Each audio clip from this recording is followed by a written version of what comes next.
রাজবাড়ীতে নুরাল পাগলার মাজারে তৌহিদি জনতার হামলায় প্রাণ যায় কাভার্ড ভ্যান চালক রাসেল মোল্লার। একমাত্র উপার্জনক্ষম ছেলেকে হারিয়ে দিশেহারা পরিবার। সেদিনের হামলায় গুরুতর আহত রাসেলের ভাই সাজ্জাদ এখনও শয্যাশায়ী।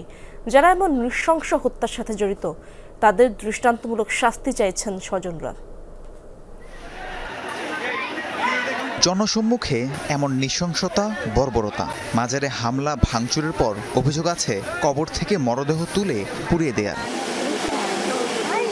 ৫ সেপ্টেম্বর রাজবাড়ীতে নুরাল পাগলার মাজারে সেই হামলায় প্রাণ যায় দেবগ্রাম ইউনিয়নের কাভার্ড ভ্যান চালক রাসেল মোল্লার। তার ছোট্ট ২ শিশু এখনো জানে না আর কখনো বাড়ি ফিরবে না বাবা। ছেলের মৃত্যু কোনোভাবেই মেনে নিতে পারছে না স্বজনরা। আমার সেই ছেলের 2টা বাচ্চা হলো 5 বছর, একটা হলো 2 বছর। তাকে যে আমি কিভাবে লালন পালন করব, আমার এই সামর্থ্য নাই। দরবার শরীফে যাওয়ার পর আমার ছেলেটাকে মারছে, মাইরে ফেলানো হয়েছে। তাই আমি সরকারের কাছে আমার দাবি এই সুস্থ বিচার আমি চাই। একটা মেয়ে আছে 5 বছরের, একটা ছেলে আছে 2 বছরের। এখন এর ছেলে মেয়ের অবস্থা কি, এর বড় অবস্থা কি, এর মা বাপের অবস্থা কি? আর একটা ভাই পঙ্গু, এখন মনে করেন পড়ে রয়েছে। পরিবারের একমাত্র উপার্জনক্ষম রাসেল নুরাল পাগলার অনুসারী ছিলেন। ছোট ভাই সাজ্জাদকে নিয়ে সেদিন জুমার নামাজের পর গিয়েছিলেন মাজারে।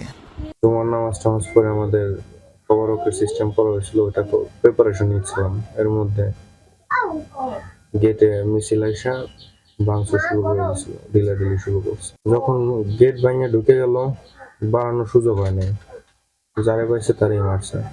স্বামীর মৃত্যুতে অবুঝ 2 সন্তানকে নিয়ে যেন অথই সাগরে পড়েছেন রাসেলের স্ত্রী। হত্যাকারীদের বিচার চান তিনি। আমার স্বামী জানামাদ্রি করেছে, আল্লাহ তাগের বিচার করুক রে। সরকার আছে, সরকার ফাঁসি দেখ রে।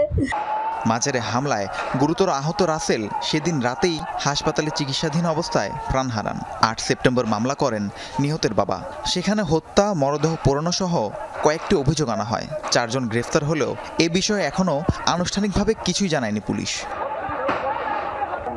রাহিম সারোয়ার, যমুনা নিউজ।